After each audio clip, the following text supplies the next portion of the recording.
All right, the third demo is the one that confuses most people because the natural inclination, what we want to believe, is since there's a kilogram on each side, the scale must be pulling twice as hard, and so we expect the number to be 19.6.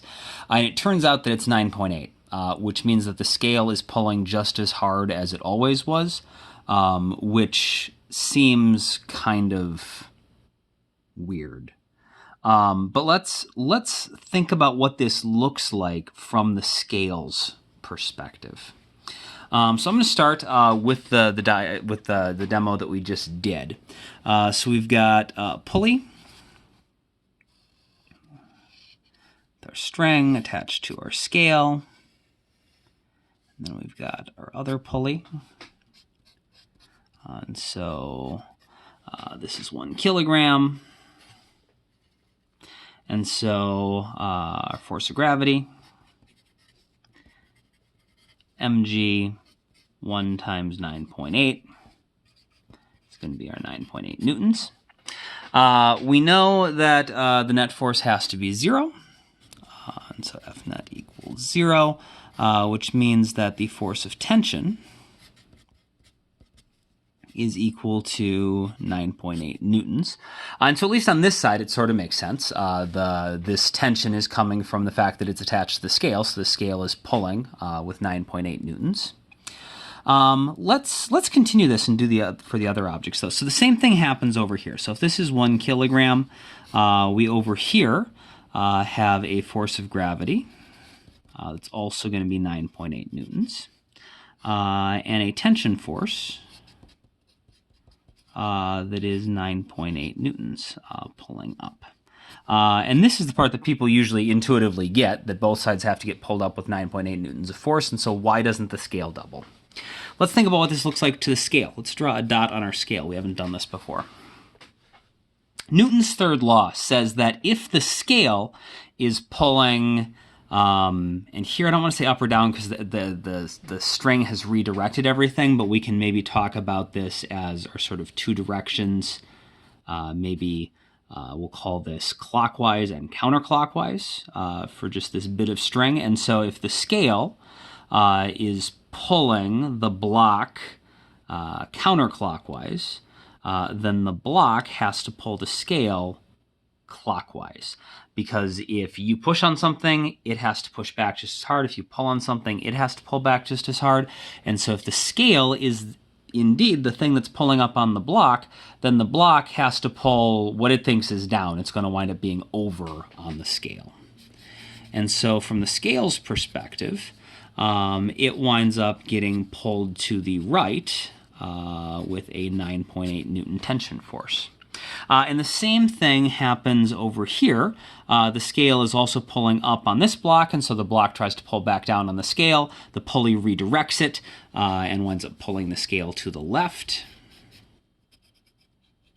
And so we wind up with a tension force of 9.8 newtons on the other side of the scale. And that should make sense because that means that just like the net force on each one of our blocks is 0, which is necessary for them to be at rest, the net force on the scale is 0. Which makes sense because the scale was at rest as well. And so that should all seem reasonable. Let's think about what this looked like for the other two situations. So for situation 1, where we had the ceiling with the scale attached to it, and then the scale was attached to our mass. So we had our 1 kilogram mass, force of gravity of 9.8 newtons, tension force of 9.8 newtons. Of course, if the scale was pulling up on the block had to be pulling down on the scale. And so we didn't draw this the first time we talked about demo 1. Okay, so this is demo 1 that we're going back to. But there has to be a tension force pulling down on the scale because of Newton's third law. Newton's third law says if the scale pulls up on the block pulls back down on the scale exactly as hard, just in the opposite direction. Okay, well, we know the scale's not moving, and so there must be this string that was from the ceiling down to our hanging scale. That must be pulling back up with a tension force of 9.8 newtons. And that means that if the ceiling was pulling up on the scale, that means the scale must actually be pulling down on the ceiling, and so we can sort of like keep playing this game forever. So the scale's pulling down on the ceiling, and the ceiling is attached to the walls of the building, and the building is sitting on the ground, and so the ground pushes up, and so the building doesn't move either, because there's some force that eventually on the building is canceling out that tension force that was on the ceiling and like the building being pulled downwards. Remember I said the scale wasn't magical, though? So the scale, all it can do is it's got a little spring inside of it, and it's just measuring how much that spring is either getting stretched or compressed. And so all it can tell is the forces it's experiencing and that it is pushing or pulling with. And look, in both cases, the scale is experiencing the exact same thing. In both cases, it has a tension force going in both directions, pulling at 9.8 newtons, because the scale can't just only have a force going in one direction. It's got to have something pulling it in each direction so that it doesn't go anywhere. And so this 9.8 newtons that we see here is the same 9.8 newtons we have here. We don't... and let's draw demo 2 as well, because I think that'll make it even more clear in a way that I can't explain quite as nicely with demo number 1. So for demo number 2, the exact same thing's going to happen, but we got our wall attached to our scale, and then we got our pulley, and we got our block. And so again, we've got our force of gravity, 9.8 newtons. We got our tension force is 9.8 newtons. The scale is pulling on the block, so the block pulls back on the scale just as hard, and so we've got a tension force of 9.8 newtons. The scale's not going anywhere, and so if the scale is being pulled to the right, there must also be a force pulling it back to the left. And so this string on the other side that was going over to the clamp on the lab bench, that has to be exerting a force of tension of 9.8 newtons. And then, of course, it's pulling on the lab bench. So if the lab bench was pulling the scale to the left, the scale must be pulling the lab bench to the right, and so there's a force of tension here.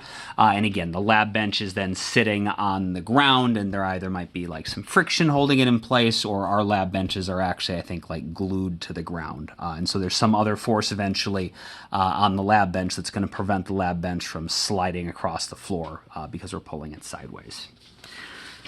And so in these two pictures, you can really hopefully see the similarity between the two things. So in demo 3 and in demo 2, it actually, most of it looks exactly the same, right? So like if we just, only up to this point, so just the mass and the scale, or the mass and the scale here, it looks exactly the same.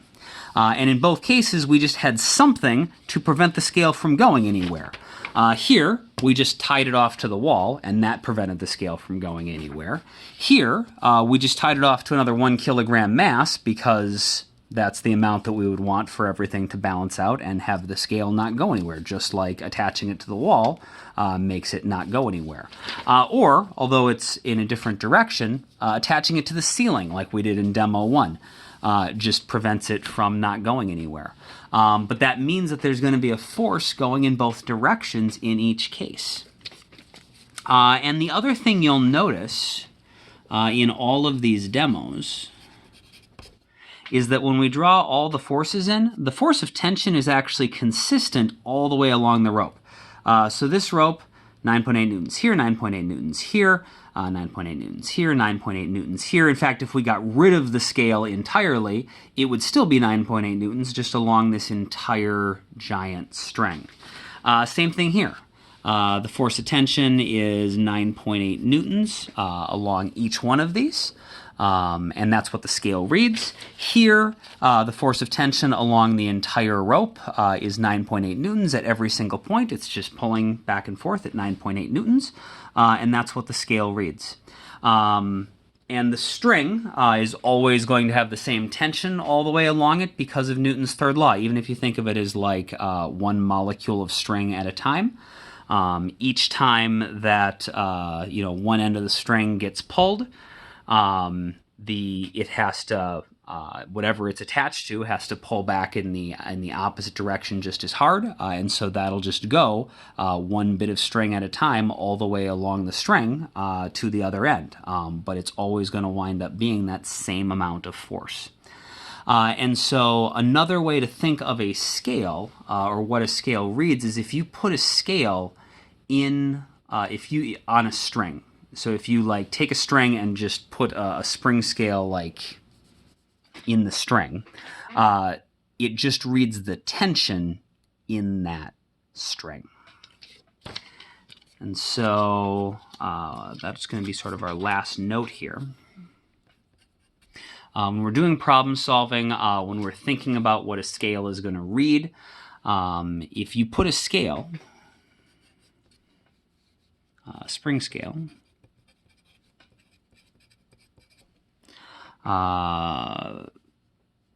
placed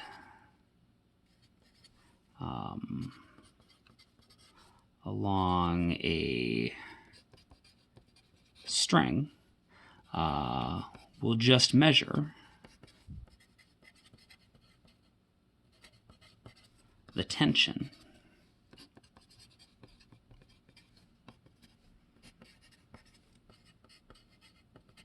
in the string.